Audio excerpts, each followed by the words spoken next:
Olá, a gente recebe hoje para o Aberte Entrevista o presidente da Anatel, Agência Nacional de Telecomunicações, Leonardo Euler de Moraes. Muito obrigado, presidente, Eu que pela agradeço sua pela presença. presença aqui. Muito obrigado. Olha, o seu mandato está quase terminando, né? Em novembro. Que balanço o senhor faz desses 4 anos à frente da agência? Obrigado, Sérgio. Novamente agradeço aqui pelo convite. É um prazer estar aqui na casa da Bert. Quero cumprimentar a todos os filiados, associados dessa associação que tanto fez e faz e fará para a instrumentalização da radiodifusão como um pilar importante das comunicações no Brasil. Não diria apenas importante, mas essencial.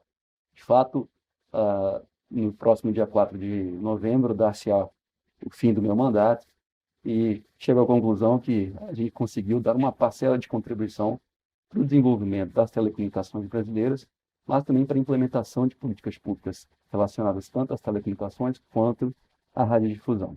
Acho que, do ponto de vista institucional, a Anatel teve um papel importante na reforma de vários marcos legais, a partir do seu posicionamento técnico e institucional, como foi o caso da nova lei das telecomunicações, a Lei 11.879, como foi também o caso da renovação da Lei do FUST, da Lei da Desoneração de IoT e de tantos outros marcos legais. A Anatel também, nesse período, inaugurou uma nova forma de fazer regulação, uma regulação menos baseada em comando de controle, que reduzia, digamos assim, os limites regulatórios, uma abordagem muito dicotômica, punir ou não punir, e passamos a adotar uma regulação mais responsiva, no sentido, inclusive, de empoderar os usuários com mais dados, com mais informações, através de, inclusive, dados via crowdsourcing. Nós também fizemos um esforço muito grande para transformar contencioso em investimento produtivo.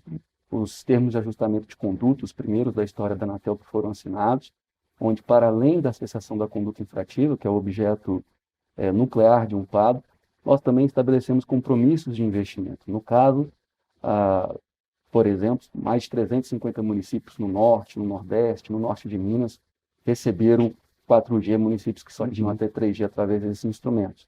Também inauguramos outros tipos de sanções, como sanções de obrigação de fazer, em alternativa à multa pecuniária. Fizemos uma simplificação regulatória muito grande, o estoque regulatório caiu bastante. Então, com tudo isso, nós entendemos que a gente pôde dar uma contribuição. Evidentemente, agora nós vamos fechar essa contribuição com o próximo leilão de direito de uso de radiofrequências. Agora, que ações voltadas especificamente para a rádio e TV o senhor destacaria?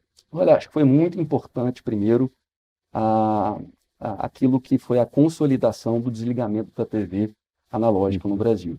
E esse processo aconteceu a partir de uma estruturação bastante complexa e cujo acompanhamento e o controle feito pela Anatel, em diálogo com o setor de radiodifusão, em diálogo com o setor de telecomunicações, trouxe externalidades muito positivas. Eu poderia dizer que nós fizemos um remanejamento, um desligamento de forma concomitante, onde os brasileiros tiveram a oportunidade de ter todos um acesso à televisão aberta e gratuita em digital, com muito mais qualidade, e nós liberamos uma faixa importante, a faixa de 700 MHz, para o serviço móvel celular, considerando as condições de propagação dessa faixa. Então, acho que foi uma política pública muito assertiva e a sua implementação foi muito exitosa. Mas tem outros aspectos também que poderiam ser destacados aqui, como, por exemplo, a migração do AM para FM, o segundo adjacente, enfim, e tantos outros aspectos, que também agora se conclui, inclusive, com o leilão, que vai permitir uma migração da recepção do sinal de televisão aberta e gratuita via as chamadas parabólicas, da banda C para a banda KU, o que novamente importará um novo salto em termos de qualidade de recepção. Aliás, isso foi inclusive uma demanda da ABERT, né? Qual a sua avaliação sobre essa solução técnica? Eu acho que essa solução se provou muito madura e ela foi convalidada a partir de não apenas muito diálogo, mas muitos testes de campo para avaliar as diferentes opções e as diferentes alternativas. Eu entendo que com essa solução da migração, nós também vamos endereçar uma questão importante, que é assistir que as famílias mais carentes, sobretudo aquelas cadastradas no cadastro único, possam receber esse kit de migração em banda KU, de forma que elas não fiquem aí desprovidas do acesso à televisão aberta gratuita, considerando aí o papel da radiodifusão para entretenimento, para acesso a lazer, para acesso à informação. Agora, presidente, na sexta-feira, 24 de setembro, agora saiu o tão esperado, né, edital do leilão 5G, né? Para a população brasileira, de modo geral, quais os benefícios que essa população vai ter com a nova tecnologia? É muito importante. Talvez eu poderia dividir isso tanto no aspecto da tecnologia, que é o core da sua pergunta, mas quanto no aspecto também de como o leilão foi desenhado.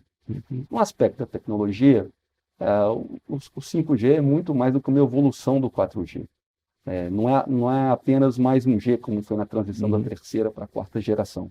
O 5G tem outras facetas, e notadamente aquelas relacionadas com a internet das coisas. Seja a internet das coisas para fins massivos, como o agrobusiness, por exemplo, que representa 25% do nosso PIB, quanto também para aquelas aplicações de internet das coisas que requerem baixa latência. Mas de modo que o 5G é uma rede flexível que não tem apenas uma forma de operar. Mas se a gente pensar em aplicações com realidade aumentada, com realidade virtual, e considerando que o 5G é uma plataforma tecnológica que habilita várias outras tecnologias, como essa que eu citei agora, na parte da educação nós vamos ter uma série de novidades, né? Não apenas na educação tradicional, quando você vai poder ter o melhor professor virtualmente ali no seu ambiente, mas na parte também de educação técnica, na medida que hoje em dia, por exemplo, se você tem um tomógrafo no norte do país, você às vezes precisa deslocar um especialista ali de São Paulo, por exemplo, até aquele local para dar assistência. E com realidade aumentada, realidade virtual, tudo isso vai poder ser feito de uma maneira muito mais célere, com menos custos de transação, aumentando a produtividade. Mas não apenas na educação, acho que vale a pena também destacar aqui na saúde. O Brasil tem um desafio muito grande, por exemplo, com a quantidade de médicos para cada 100 mil habitantes. Nós temos aqui 1,8 médicos para cada 100 mil habitantes. Na Itália são 3,9, na Alemanha são 4,1. E para a gente aumentar, digamos, sair de 1,8 para 2,8, por exemplo, a gente precisaria de 20 anos sem nenhum médico aposentando. Então, assim, uma parte do 5G vem toda a parte de diagnóstico, prevenção, etc., que pode melhorar muito. Assim, na segurança, em todos os outros aspectos. Mas é importante dizer que no que tange a tecnologia, as pessoas nunca a utilizam apenas da maneira como os engenheiros a projetam. Então, a criatividade humana, em termos de aplicações, certamente vai trazer ainda muitas respostas para isso. Agora, a segunda parte da resposta, que é aquela que eu falava, é como o edital foi desenhado. Um edital que consagra uma abordagem de um leilão com menos viés arrecadatório e com mais viés voltado a compromissos de investimento. Então, nós vamos cobrir mais de 31 mil quilômetros de estradas federais com 4G. Nós vamos cobrir mais de 9.500 localidades, vilas, povoados, aglomerados, também com 4G. E nós temos as metas relacionadas ao 5G também. Nós temos também metas relacionadas ao transporte de dados de alta capacidade. 1,5 bilhão de reais desse edital será para projetos na Amazônia. Portanto, esse edital conversa também com desenvolvimento sustentável e com fiscalização daquele bioma.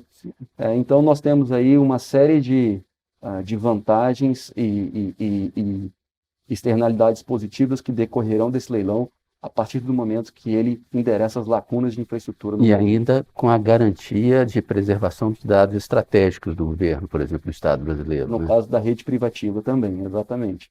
Então, são muitas obrigações, eu nem teria tempo aqui de listá-las todas, mas eu acho que o importante é que nós estamos, primeiro, conferindo ao mercado uma quantidade de espectro radioelétrico significativa, e isso é fundamental para que o 5G entregue aquilo que ele precisa, aquilo que ele promete. E segundo, além de uma quantidade significativa de espectro, nós estamos também oportunizando novos atores a ingressarem no mercado, portanto, estimulando também a competição. E, como eu disse, com essa tendência de priorizar compromissos de investimento, endereçando as lacunas de infraestrutura de telecomunicações no Brasil, considerando aí toda a relação de causalidade existente entre banda larga e crescimento e desenvolvimento econômico. Muito obrigado, então, pela sua presença aqui no Aberta Entrevista, presidente Leonardo Euler de Moraes. Fico muito honrado. Obrigado.